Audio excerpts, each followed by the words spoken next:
morning, everybody. All right, so yesterday we made some artisan dough. We added some rye to it so it has some complexity of flavor, and we finished our French bread.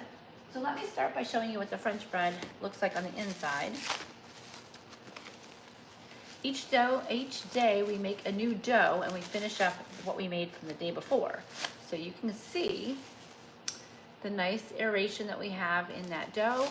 That is due to the long fermentation and the amount of hydration that we had in the dough. So let's take a look at this artisan rye. I just finished baking one. It is super hot. So this is what it came out looking like. So that nice, beautiful color comes from that rye. Woo! And it baked for 40 minutes. Now listen, if your dough is still light and at 40 minutes, keep baking it. You don't want that light color, you want that nice, dark, rich color that comes from caramelization. So let's take out the dough. That was half of the batch we made yesterday. And we're gonna take out the other half because I want you to see the fermentation and all that tap into it overnight. So you can see it's got a nice big air bubble right there. That is a beautiful thing, we like that. So we're gonna go ahead and just knock that out. And we're gently gonna pour out our dough. We're gonna let gravity do most of the work. We'll get it started here a little bit and just let it release. Now we didn't use any olive oil or anything to line the bowl with, so some of it's gonna stick a little bit, but it's nothing we can't handle. Okay, come on out of there, come on out. Great. Now I'm just gonna take a little bit of flour for the bench. Let's see, where did I put my flour? Ah, here it is. Sometimes I lose myself. Okay, I'm gonna add a little bit of flour right on the counter. And I need a bench scraper. Must have the proper tools, bench scraper. We scoop it up, we put it on top of that flour. Okay, just keeps it from sticking. All right, so now we're gonna take it into a rough rectangle, right? Just like we did yesterday. We're gonna fold it in like an egg roll. And the process is just to create tension on the dough so that it actually stays in the form that we put it in. And we're just gonna do this one. So that one is a round one. This one we're gonna keep in a nice long log. I have a friend that's been going through cancer treatment and he loves rye. So this one is going to be for him. All right, got our pan. We need a piece of parchment paper. And we're gonna go ahead and just dust it with a little bit of flour. And then we're gonna scoop this up and place it on. Now notice the pan is upside down. And the reason I do that is so that I can cover it. If it's inside the pan and I wanna do an open bake, that's fine. But you can't really cover it once it's inside the pan. There's nothing for it to sit on. So I do it like so.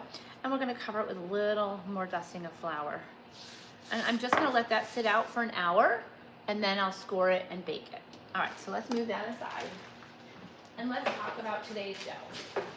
So we've been doing a lot of loaf doughs and I thought it would be more fun to do some focaccia because it's a pan dough and then you don't even have to worry about forming it, right? So that makes it really fun. All right, so let's do this. Let me wipe my hands real quick. And then we're gonna go ahead, we're gonna need 3 cups of water. We're just doing a small batch. Normally I do these ginormous batches, but this is just a small batch because I'm becoming overloaded with bread at my house. And I'm running out of people to give it to. So if you live in the Charlotte area, let me know, I'll give you free bread. Okay, we've got 3 cups of water in here, flour. Oh my gosh, I'll be all right. And to that, we wanna add 1 packet of dry active yeast. And for those of you that don't know, I am doing a sourdough class coming up the 27th of January. So I will go ahead and drop the link on there. It's a pay what you want class. And a portion of the proceeds goes towards mothers who have children that are in college, young women who are trying to better themselves. Okay, we're going to put in a tablespoon of dried herbs. Rosemary is pretty traditional, but I killed my rosemary plant this year and I don't have dried rosemary, so we're gonna use some herbs de Provence. It's just gonna give it some nice flavor. Typically, if you're using fresh herbs, it will go on the top, but since we don't have fresh herbs, this time of year, we are using the dried herbs. I'm gonna go ahead and bring this down because I think maybe you can't see what I'm doing. There we go, I think that's better. Okay, so we've got our 3 cups of water, our 1 package of active dry yeast, and we have our herbs in there. Now we're gonna add our flour, and then we'll hit it with some olive oil and some salt. I keep the salt away from the yeast so that it has maximum capacity to work. All right, let me grab our flour. This is always an exercise in muscles. It's a good thing I work out. Otherwise, I wouldn't be able to carry it. And the measuring cup. Now, you'll see most of the times I scale the flour. I actually, weigh it out.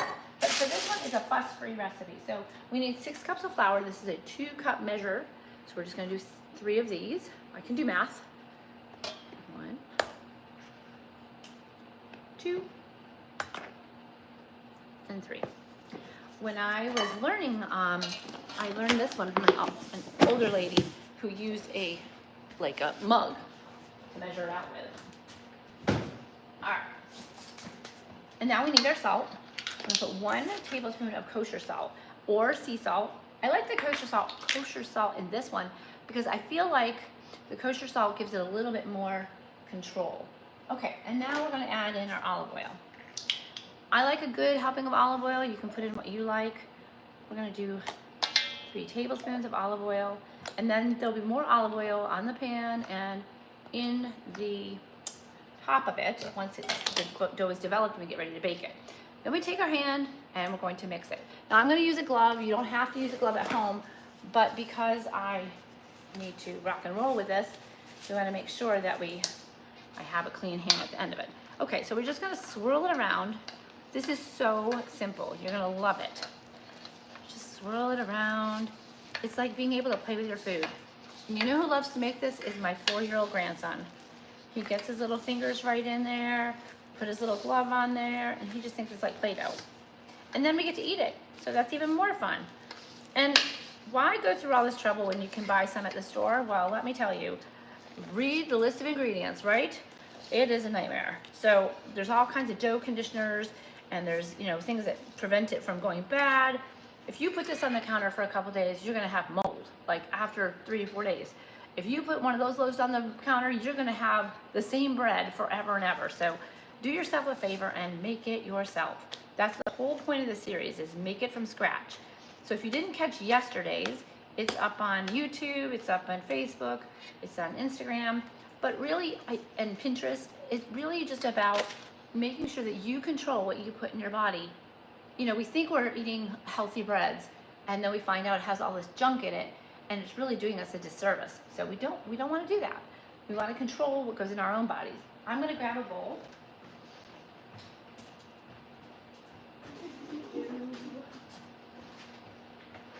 And then we're going to transfer this dough into this bowl. And I love these clear bowls because you can actually see what's happening to your dough. And like all the breads that we did before, this is an overnight dough. You could bake it tonight, but it's not going to have the flavor that it would have by tomorrow. So take some time. And also, this makes it an easy thing to do. If you make it in the morning, you can bake it at night or the next morning. So we'll bake this one tomorrow morning. Okay, so here we go. I'm going to go ahead and just scoop all that dough right into here. So this big bowl I just used to mix everything with, because the bigger the bowl, the less the mess. That is my go-to phrase. And it's the truth, because if you're trying to get it in a small bowl and stuff is spilling out, it's just a mess. All right, we're gonna just hit it with a little bit more olive oil on the top. And then what you're gonna do throughout the day, the same thing that you do with sourdough, you're just gonna pick it up and fold it on itself, pick it up, fold it in. So you're coming from the bottom to the top, right into the center. And you'll see even with that little bit of rest that we just gave it, it's starting to develop a little bit more structure. So it's not quite the blob that we started with.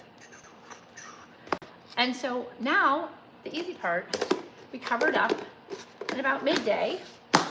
I'll give it another stretch and fold and a little turn. And then by tonight, like I said, it should be ready to bake, but I'm gonna put it in the refrigerator to develop more flavor so that we can bake it tomorrow. So let's review just a little bit. Yesterday we made that artisan rye dough, which was real simple, and we just let it sit. Did the same thing with it. We just gave it a little turn midday and parked it in the refrigerator with that seal on there. And then this morning, I went ahead and baked it, and that is the loaf that we made. Now that it's cooled off a little, it's a little easier. And then, if you're just joining us, we shaped this dough So you can go back and watch that. And I covered it with some flour, so all it needs to do is relax a little bit. It's a very slack dough, meaning that it has a high hydration. So if I let it go too long at room temperature, it's gonna spread out and become flat. All I want it to do is hold its shape, then I'm gonna score it and bake it at 450 degrees, 20 minutes covered and 20 minutes uncovered, and you have a beautiful golden loaf. So I hope I've inspired you to give this a shot. I will go ahead and put the recipe and the ingredients and everything in the comments after the live. And then if you have any questions, please feel free to comment, reach out to me, give me a thumbs up, subscribe, all that good stuff. I am on just about every single day, so I hope to meet with you guys again. Have a great one. Take care. Let me see. I can now see the comments. I'm sorry. What type of flour? I use King Arthur's unbleached, unbromated flour. Hello to you too. I am making a focaccia dough with herbs. This one has dried herbs. Normally I would use fresh herbs. I'm sorry, for a while there I couldn't see the comments. So I appreciate all of you hanging with me, and I hope you have a wonderful, blessed day. Take care.